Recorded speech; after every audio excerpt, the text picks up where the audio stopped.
Halo, kita ketemu di materi basis data mengenai database security atau keamanan basis data, di mana kita akan belajar problem-problem yang mungkin berkaitan bukan hanya dengan basis data tetapi sistem secara keseluruhan dan bagaimana cara untuk mengantisipasinya sehingga data dan informasi yang dikelola oleh basis data dapat diamankan, eh,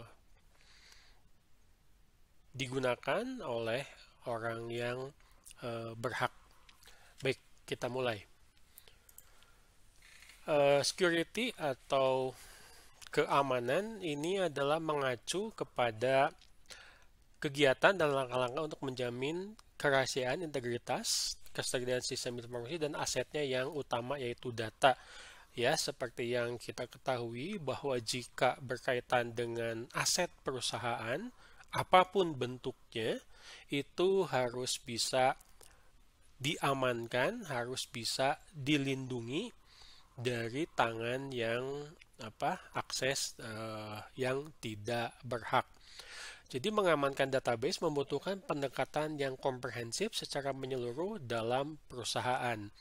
Meskipun kita belajar mengenai basis data, dalam melindungi, mengamankan basis data itu cara pandangnya tidak hanya melihat aplikasi atau DBMS atau tabel relasi dan seterusnya, tetapi juga menyeluruh baik dari sisi hardware, software, dan manajemen. Nanti kita akan bahas secara lebih lengkap.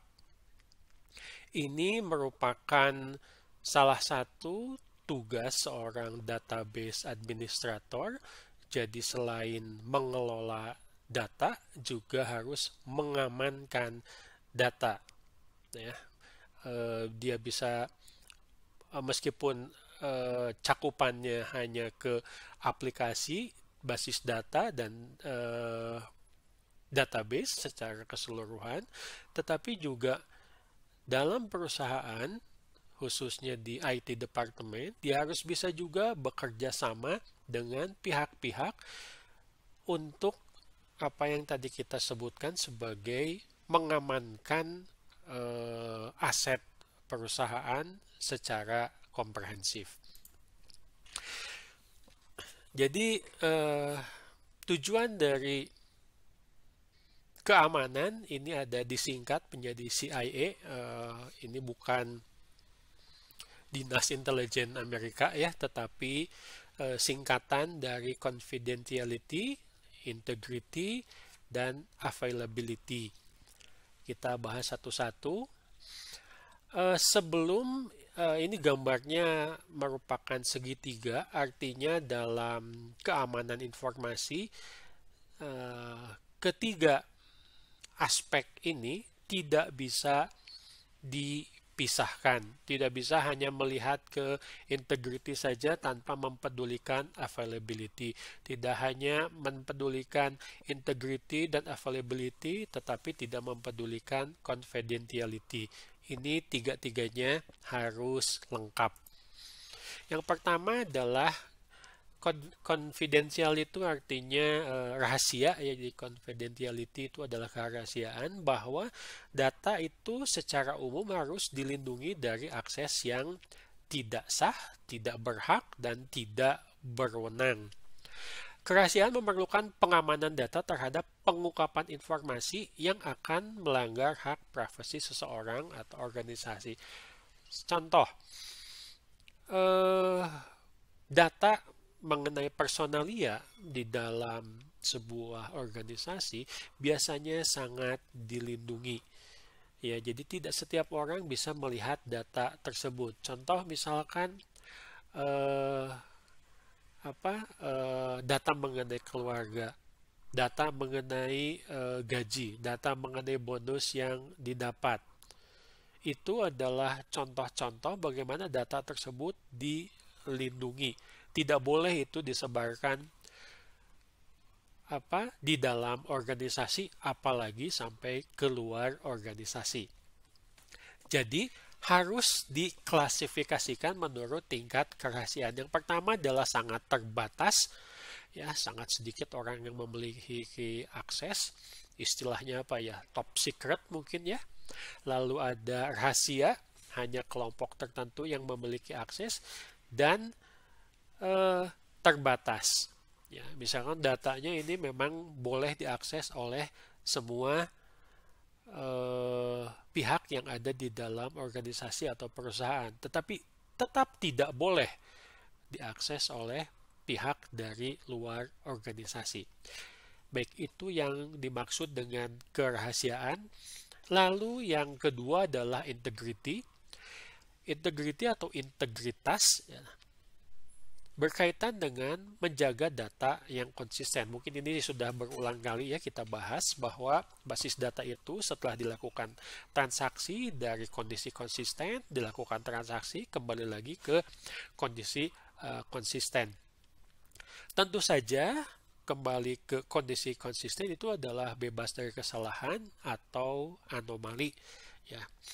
Anomali misalkan 1 tambah 1, 2, 1 tambah 1, 2, pada saat 2000 kali dilaksanakan 1 tambah 1, hasilnya jadi 3. Itu yang disebut sebagai anomali. Nah, ini adalah urusannya dari DBMS. Tetapi juga harus diperhatikan bahwa proses dalam organisasi, aturan yang dikenakan terhadap pengguna dan pola penggunaan data akan menjaga integritas tersebut. Ya, jadi salah satunya adalah mengantisipasi, contoh paling sederhana, salah input. Bagaimana nanti database dapat melakukan cek dan recheck bahwa data itu yang masuk, yang akan direkam, integritasnya bisa dijaga, bisa dipertanggungjawabkan. Kalau terjadi kesalahan bisa ditelusuri salahnya ada di mana dan bisa segera diperbaiki. Yang ketiga adalah ketersediaan atau available ya. Mengacu pada aksesibilitas atau kemampuan untuk diakses bila diperlukan oleh pengguna yang berwenang untuk tentu saja tujuan yang resmi. Jadi untuk memastikan ketersediaan data, seluruh sistem, bukan hanya komponen data, harus dilindungi dari degradasi layanan.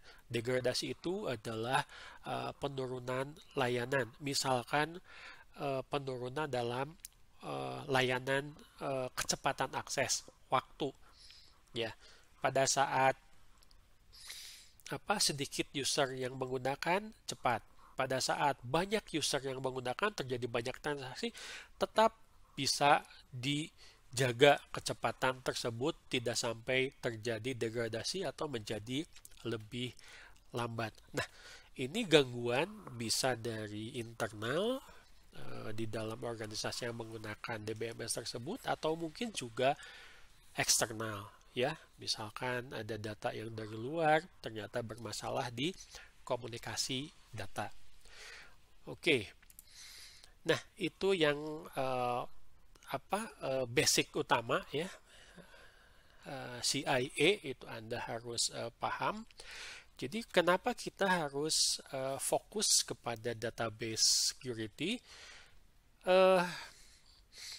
Keamanan basis data ini adalah mengacu pada penggunaan fitur DBMS, termasuk juga langkah-langkah persyaratan baik dari sisi database administrator, baik dari sisi misalkan IT departemen maupun dari manajemen untuk memenuhi persyaratan keamanan dari organisasi. Nah, tugas seorang database administrator adalah melakukan langkah-langkah yang harus dilaksanakan tentu saja untuk melindungi data yang dikelola oleh DBMS ya. Baik dari degradasi layanan, tadi kita sudah bahas, mungkin juga crash ya, ada kerusakan, mungkin ada di sini istilahnya korupsi, mungkin lebih cepatnya korup ya. Jadi data mengalami kerusakan juga atau kesalahan penanganan.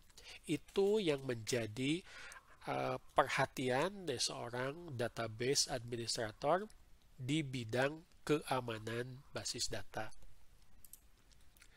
Nah, tentu saja hal ini juga harus didukung oleh manajemen, khususnya manajemen keamanan. Istilahnya adalah security policy ya, kebijakan keamanan yang bukan hanya dilaksanakan oleh database administrator, dilaksanakan oleh bagian IT, tetapi juga dilaksanakan oleh manajemen perusahaan secara keseluruhan. Ini harus dari pihak perusahaannya, organisasinya, bukan hanya dari pihak pengelola basis data.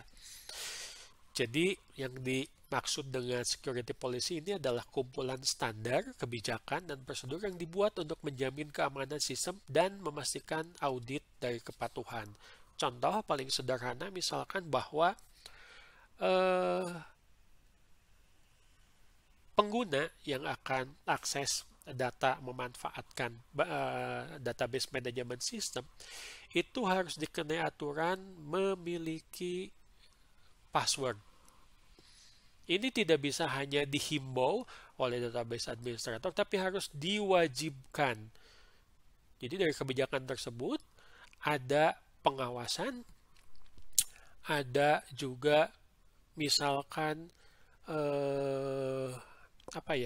peringatan kepada pihak-pihak di dalam pengguna yang tidak menjalankan kebijakan tersebut. Ya, jadi misalkan ada pengguna yang tidak mau menggunakan password atau passwordnya kosong, itu akan diperingatkan bukan hanya oleh database administrator, tetapi juga oleh pihak perusahaan, karena ini berkaitan dengan keamanan sumber daya data yang dikelola. Nah, juga diperlukan proses audit keamanan yang dimulai dengan mengidentifikasi kerentanan, ya, semacam kelemahan keamanan, baik dalam infrastruktur sistem informasi organisasi, termasuk juga melindungi sistem dan data. Selalu ada yang namanya celah-celah keamanan, dan ini harus segera diidentifikasi oleh pelaksana dan segera dimasukkan ke dalam security policy untuk mengantisipasi hal-hal yang tidak diinginkan. Nah, ini yang disebut sebagai kerentanan ya, istilahnya kalau dalam bahasa Inggris itu adalah security vulnerability ya, kerentanan keamanan gitu ya. Adalah kelemahan komponen sistem yang dapat dimanfaatkan oleh pihak yang tidak berhak atau jangan-jangan juga pihak yang tidak bertanggung jawab, yang ujung-ujungnya bisa merugikan operasional, menghambat pencapaian keuntungan dari perusahaan atau organisasi tersebut. Ada beberapa nanti mengenai kerentanan informasi, tetapi biasanya kerentanan informasi yang dimanfaatkan oleh pihak tidak bertanggung jawab atau tidak berhak, ini istilahnya adalah pelanggaran keamanan atau security breach. Ya, breach itu ada kebocoran ya. Jadi integritas, kerahasiaan, atau ketersediaan dari sistem ini bisa terancam. Yang pertama adalah bagaimana caranya supaya security breach ini tidak terjadi. Yang pertama adalah disimpan atau preserve, menghindari pengulangan masalah keamanan yang sama, tetapi pemulihan data mungkin tidak diperlukan. Datanya ada, tetapi mungkin diambil atau di-copy oleh yang tidak berhak untuk tujuan pencurian informasi. Tetapi basis data tidak terganggu. Ya, Misalkan ada pihak-pihak yang tidak bertanggung jawab mengambil data customer sebuah perusahaan. Itu akan sangat merugikan. Ya, karena kalau dijual ke perusahaan saingan, itu data customer-nya, wah, jangan-jangan nanti customer dari perusahaan yang diambil datanya itu bisa direbut oleh kompetitor. Yang kedua adalah database-nya rusak, ya, di mana misalkan ada, ya kita sebut saja hacker, ya, orang mengakses data yang tidak berhak dengan tujuan jahat, di mana tindakannya adalah untuk merusak. Jadi data itu rusak. Misalkan diberikan di virus komputer sehingga data terkunci, atau mungkin juga terkunci dan dirusak. Dimaksudkan tujuannya adalah merugikan perusahaan tersebut. Nah, tantangannya adalah bagaimana data yang rusak ini bisa dikembalikan ke dalam keadaan yang konsisten. Ada 6 kerentanan keamanan yang kita bahas, ya. Ini melihatnya secara dari semua sisi, ya. Kita mulai dari sisi pengguna. Jadi ada yang pertama adalah kerentanan. Kira-kira masalah keamanan apa yang timbul sebabnya, dan bagaimana tindakan untuk mengantisipasi sehingga kerentanan keamanan tersebut itu tidak terjadi. Tentu saja kita harus mulai dari pengguna. Mungkin ini hal yang dianggap tidak terlalu penting atau signifikan, tetapi dari sisi keamanan ini bisa berakibat merugikan. Contoh, password. Ya, password itu harus bagus, harus lebih dari misalkan 12 karakter. Perpaduan antara huruf besar dan huruf kecil, menggunakan angka lebih bagus, menggunakan simbol lebih bagus lagi, misalkan tanda seru atau garis bawah. Jangan sampai membuat password yang mudah ditebak. Ya, paling mudah ditebak itu ngisi passwordnya 1, 2, 3, 4, 5. Atau passwordnya tanggal lahir dari pengguna. Atau passwordnya ditulis password. Nah, itu mudah digunakan oleh yang tidak berhak. Lalu juga dari sisi tempat kerja, pada saat menggunakan personal komputer atau laptop, itu mudah diakses oleh orang lain. Ya, jadi dari sisi layout tempat bekerja itu tidak terlindungi. Ya, misalkan tempatnya itu terbuka kayak kubikel, ya, terpisah-pisah, orang bisa ngintip, orang bisa menggunakan laptop misalkan pada saat ditinggalkan, ya. Ini contoh yang paling sederhana, ya, tidak usah ngehack. Bagaimana pada saat orang login ke sebuah sistem, lalu komputernya atau laptopnya ditinggalkan, lalu ada orang yang tidak berhak menggunakan laptop tersebut. Ya, itu hal-hal yang harus ditinggalkan, harus diantisipasi. Bagaimana caranya? Pertama, tadi kita sebetulnya sudah bahas bahwa aturan password ini tidak bisa ditawar-tawar. Ya, pengguna harus diajarkan membuat password yang baik. Lalu juga ada multi-level authentication, ya. Jadi akan masuk menggunakan masuk ke sistem, masuk ke jaringan, itu misalkan pakai password. Akan masuk menggunakan aplikasi database, masuk lagi menggunakan password. Mungkin dari sisi kenyamanan penggunaan akan berkurang, tetapi ini faktor keamanan. Semakin sensitif data yang akan diakses, autentikasi itu juga harus bisa berlapis. Lalu misalkan gunakan security screen, maksudnya adalah pada saat pengguna menggunakan aplikasi basis data misalkan, itu akan dipantau apa yang dilakukan, apa yang diakses, ya. Kalau misalkan sudah lama login ternyata tidak logout, lalu bisa di remote oleh dari server untuk ditutup misalkan demi alasan keamanan.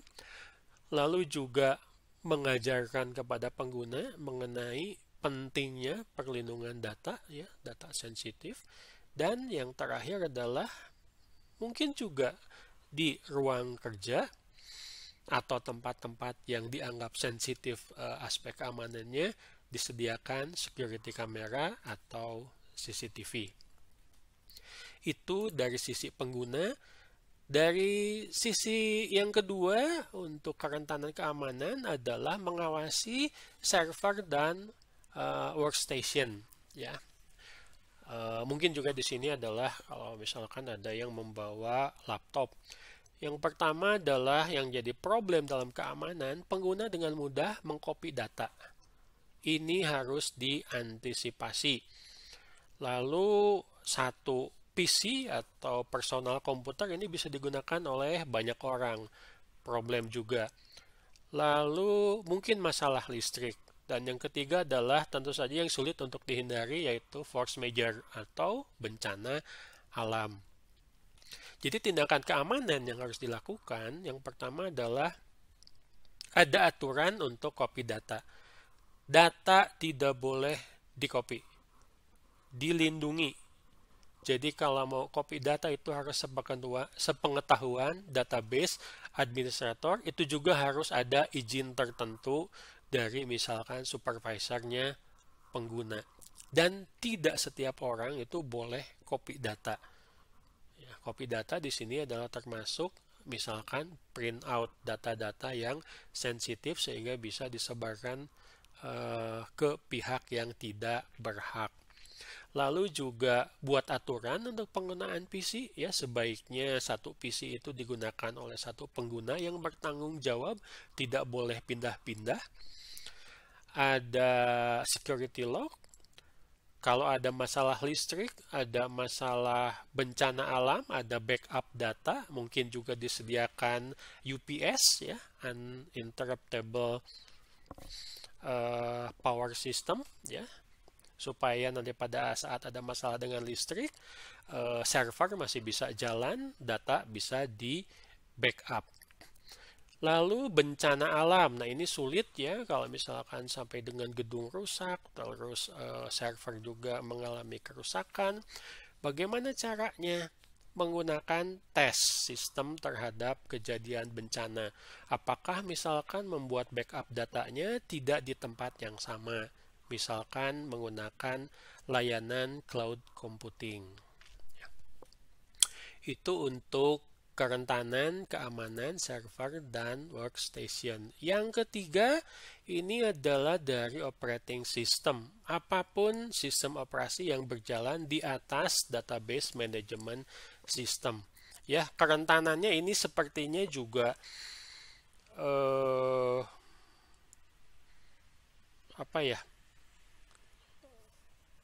umum, ya, banyak yang sudah dikenal, ya. Misalkan di sini adalah ada virus, ya, ada serangan overflow attack. Jadi kalau dari istilah yang lain untuk overflow attack itu adalah buffer overflow attack, di mana ada program yang menimpa memori yang sedang digunakan dengan buffer yang seharusnya tidak dimodifikasi secara sengaja atau tidak sengaja.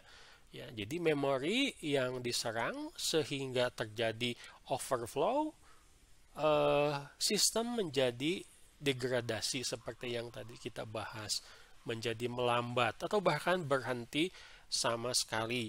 Mungkin juga diserang worm, ya, kalau dalam bahasa kita cacing, ya, padahal worm itu adalah jenis perangkat lunak yang juga sama mirip dengan virus, ya, berbahaya, di mana fungsi utamanya adalah menginfeksi komputer lain sambil tetap aktif pada sistem yang terinfeksi. Jadi menyebar, sekalinya masuk di server misalkan workstation itu bisa kena semua, termasuk mulai dari denial of service ya, di mana itu adalah serangan cyber ya yang disengaja yang dilakukan di jaringan, situs web, sumber daya online. Ini adalah untuk membatasi, tujuannya ya, membatasi akses ke pengguna yang sah. Ini biasanya digunakan seakan-akan si jaringan komunikasi datanya itu sibuk,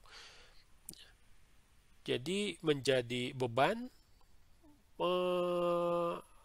menolak layanan yang diminta oleh pengguna. Ya, ada Trojan horse ya, seakan-akan aplikasi yang bagus ternyata juga berisi program yang ya dalam tanda kutip jahat, spyware, sampai dengan password cracker. Ya, ada sebuah aplikasi yang bisa merekam password di workstation dan diambil oleh yang tidak berhak. Tindakan keamanannya mungkin mirip seperti yang sudah Anda lakukan pada laptop pribadi ya. Tentu saja harus disediakan antivirus atau anti spyware atau anti spam yang sudah diinstal dan selalu diupdate ya, lalu juga update operating system sehingga bolong-bolong atau kelemahan di bidang keamanannya juga bisa segera diperbaharui, menggunakan audit penggunaan komputer ya, komputer mana yang pernah kena virus misalkan, dipastikan bahwa itu sudah bebas atau diinstal ulang, backup data secara periodik ya, lalu juga membuat aturan untuk penggunaan email, penggunaan download, lalu juga instalasi ya. Pengguna itu tidak boleh download aplikasi yang tidak disarankan oleh pengelola sistem. Tidak boleh menginstal aplikasi yang di luar pekerjaannya misalkan ya. Itu adalah untuk operating system bagian yang ketiga. Lalu yang keempat adalah di aplikasi.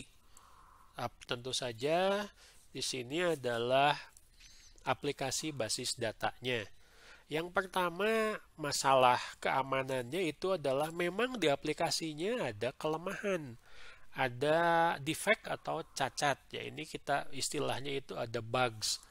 Kita menjalankan biasanya bagus sampai satu saat ternyata ada problem.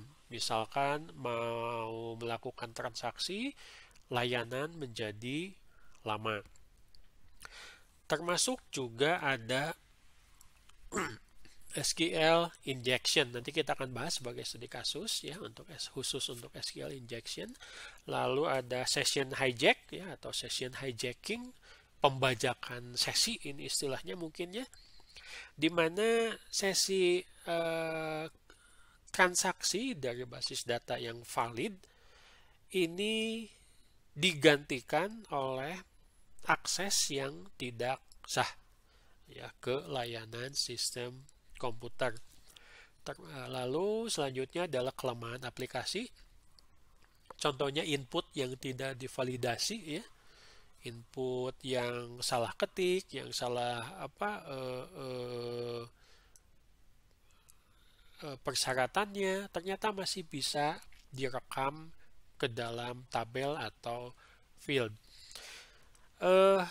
Lalu mungkin juga ada serangan-serangan untuk aplikasi dari di aplikasi basis data, misalkan dari email. Di sini yang paling umum adalah spam email ya. Ini istilahnya apa ya? Email sampah ya, adalah pesan yang tidak diminta yang dikirim secara massal melalui email. Ini akan melambat komunikasi data, untuk selanjutnya akan melambat transaksi, menghambat transaksi basis data. Ada istilahnya phishing ya. upaya penipuan untuk mendapatkan informasi atau data sensitif seperti nama pengguna, ini yang umum ya, lalu password, sandi, detail kartu kredit, dengan menyamar sebagai entitas yang dipercaya dalam komunikasi elektronik. Ada email yang tidak kita kenal, lalu kita buka filenya, ternyata isinya adalah misalkan Trojan horse, isinya adalah spam. Ini bisa dua hal, ke phishing atau social engineering.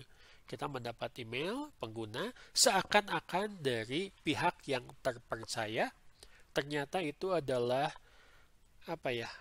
bohong atau menipu. Nah, tindakan keamanannya bagaimana? Satu, tentu saja paling cepat itu adalah instalasi virus, ya, antivirus,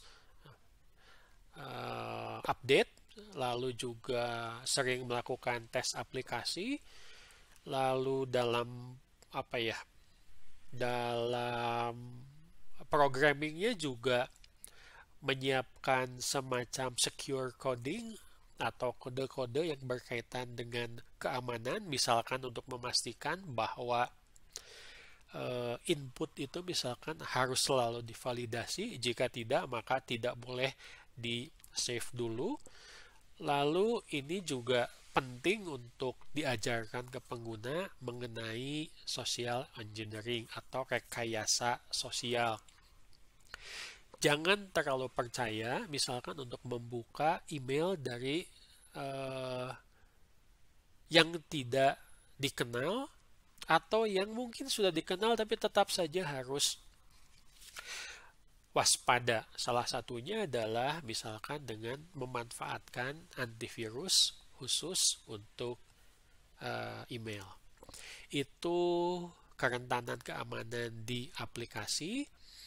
Yang kelima adalah di jaringan ya. Di jaringan mungkin ini nanti lebih banyak dibahas di kuliah jaringan komputer. Kita di sini hanya sebagai pengetahuan saja.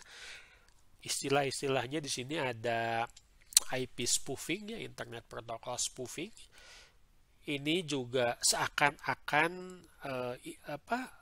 yang menggunakan jaringan itu adalah yang berhak, tetapi ini sebetulnya adalah peniruan identitas pengguna ya, perangkat atau klien di internet. Biasanya ini dilaksanakan dalam rangka serangan cyber ya. Ya, istilahnya mungkin nge-hack kali ya. Lalu ada packet sniffer,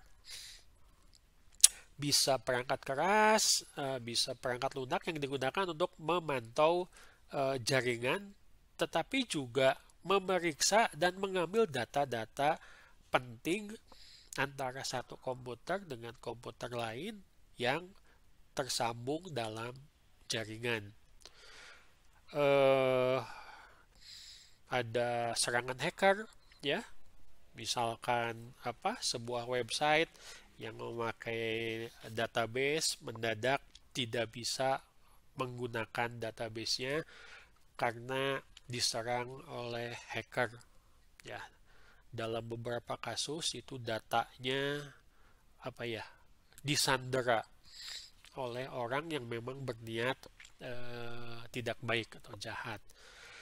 Ini bisa diakibatkan juga salah satunya adalah karena network password yang juga kurang aman. Nah, tindakan keamanannya bagaimana? Umumnya operating system yang jalan di network itu sudah punya firewall ya. Firewall itu adalah sistem keamanan jaringan yang memantau dan mengontrol lalu lintas jaringan yang masuk ya dan keluar berdasarkan aturan keamanan atau standar keamanan. Dalam beberapa kasus tidak cukup hanya menggunakan firewall dalam bentuk software, tetapi juga menggunakan firewall dalam bentuk hardware ya. Lalu menggunakan VPN ya, ini sudah cukup populer, Virtual Private Network, di mana ini adalah jaringan pribadi bisa melintasi jaringan publik.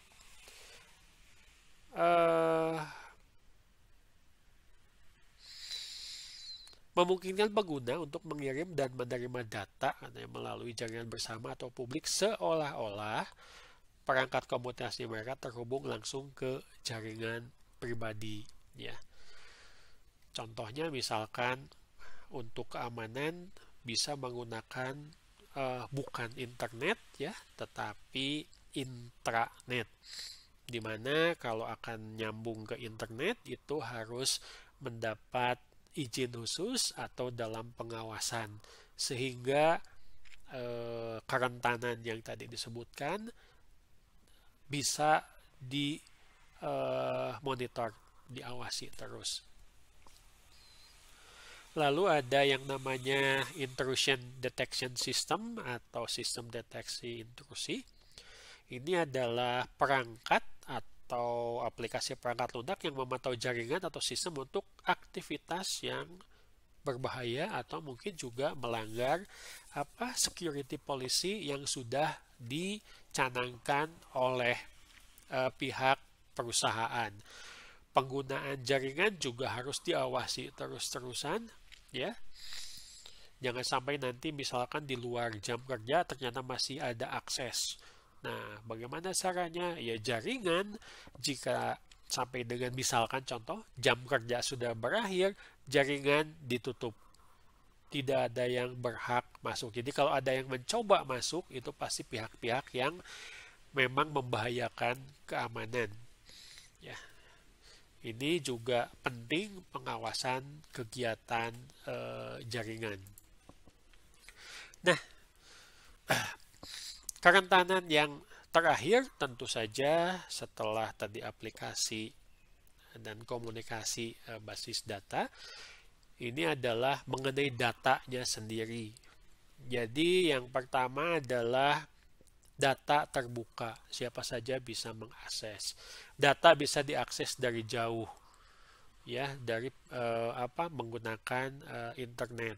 Lalu juga hak akses tidak disetting secara benar, di mana misalkan data bisa dihapus oleh pengguna. Ini sangat berbahaya. Bisa dihapus pengguna, bisa sengaja, bisa juga tidak disengaja. Nah, bagaimana cara untuk mengantisipasi kerentanan keamanan data? Yang pertama adalah tentu saja menggunakan file access security. Keamanan untuk akses file. Apakah boleh create, apakah boleh read, boleh update, boleh delete, atau mungkin hanya satu saja. Lalu menggunakan keamanan untuk pengawasan keamanan untuk berbagi file di antara pengguna. Selalu cek ulang hak akses pengguna secara berkala. Ya, mungkin ada yang salah setting, mungkin ada yang ternyata harusnya bisa update, ternyata dia tidak boleh update. Jadi ada perbaikan-perbaikan. Dan terakhir adalah enkripsi file data. Bukan hanya aksesnya yang juga diawasi, tetapi ada aturan-aturan di mana data itu juga dienkripsi sehingga tidak dengan mudah dibaca tanpa seizin dari pengelola basis data. Jadi itu kerentanan keamanan ya, ada 6, mulai dari pengguna sampai dengan kerentanan keamanan data. Nah, tadi ada istilahnya SQL injection, ini yang kita angkat sebagai studi kasus. Apa yang dimaksud dengan SQL injection? Ini adalah memanipulasi input data ya pada aplikasi basis data. Misalkan yang paling umum adalah internet database atau yang digunakan di sebuah website oleh orang yang tidak berhak. Jadi SQL injection ini adalah seakan-akan database menerima SQL yang sah, ya, tetapi itu adalah sebetulnya ini istilahnya ya SQL yang jahat, di mana SQL ini akan mengubah nilai-nilai sesuai dengan kepentingan dari pihak yang ingin mendapatkan keuntungan atau akses di dasar, seakan-akan SQL-nya itu valid. Ya. Jadi misalkan yang tadinya maunya ditambah nilai tertentu bisa dikurangi, yang tadinya kurang bisa ditambah, dan jaringan ini menganggapnya sebagai SQL transaksi yang sah. Ya, ini mengubah nilai-nilai dari database. Ini termasuk kerentanan keamanan juga. Yang paling umum dilakukan oleh SQL injection ini adalah pencurian data, ya, misalkan mencuri daftar kartu kredit yang pernah transaksi di sebuah supermarket, atau mencatat password dari sebuah aplikasi pengelolaan data. Nah, umumnya SQL injection itu mirip-mirip dengan transaksi SQL yang umum, tetapi biasanya ditambah dengan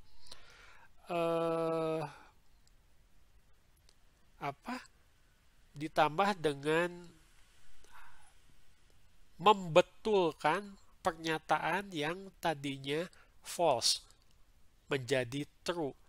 Yang tadinya tidak boleh jadi boleh.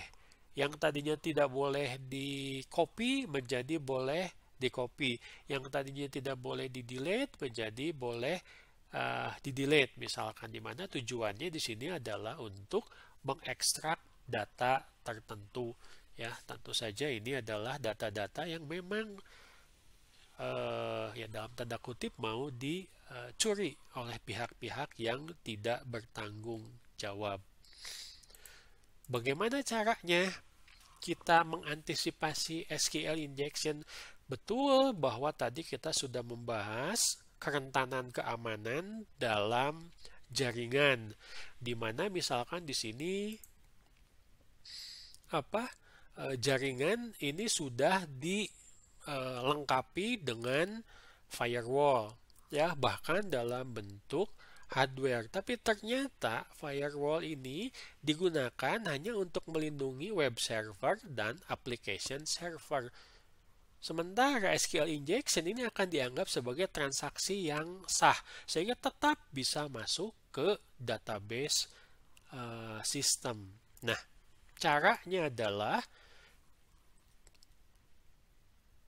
memasang khusus selain firewall untuk jaringan, juga menggunakan firewall untuk database, ya. Jadi double, keamanannya double.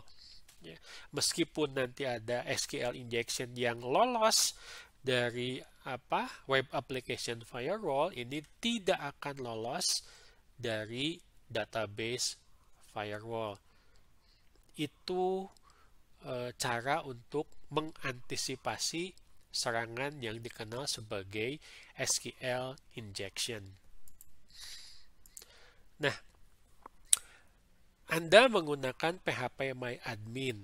Ini juga salah satu yang bisa digunakan adalah secara rutin memeriksa privilege atau hak akses dari setiap pengguna. Ini ya ada ya, check privilege. Jadi root yang mana digunakan oleh user name yang mana, secara rutin ini selalu dicek supaya bisa menghindari pemberian hak akses yang tidak tepat. Jadi pada saat dicek, tampilannya kurang lebih seperti ini, di mana nanti Anda untuk setiap pengguna itu harus mengidentifikasi hak untuk hak akses data, ya, hak akses untuk structure, hak akses untuk administration, sampai dengan pembatasan, misalkan berapa query yang bisa dilaksanakan per jam. Ini juga harus disesuaikan dengan aturan manajerial di perusahaan. Misalkan untuk bagian operasional itu hanya boleh hak aksesnya di data. Itu juga hanya select, insert, mungkin juga dengan update. Delete dan akses ke file itu tidak diizinkan. Sementara untuk structure dan administration itu biasanya dipegang oleh database administrator atau IT department. Nah, di sini juga untuk mengantisipasi mencegah degradasi dari akses transaksi basis data, setiap pengguna ini bisa dibatasi transaksinya, mulai dari query, mulai dari update, lalu koneksinya, ya, termasuk juga di sini antisipasi dari koneksi dari user. Pada saat dilakukan pengetesan, misalkan jika ada sekitar mungkin ya, misalkan ada 500 user yang mengakses data pada saat yang sama, itu masih bagus. Tapi jika lebih dari 500, terjadi degradasi layanan. Yang tadinya sekian milidetik menjadi bertambah sekian milidetik. Sehingga database administrator ini mengambil keputusan untuk membatasi koneksi dari transaksi basis data dengan tujuan untuk menjaga kelancaran layanan penyediaan informasi. Ya, hal-hal seperti itu harus diperhitungkan. Sekali lagi, konsepnya adalah data itu adalah aset, ya, harus dikelola, harus dilindungi.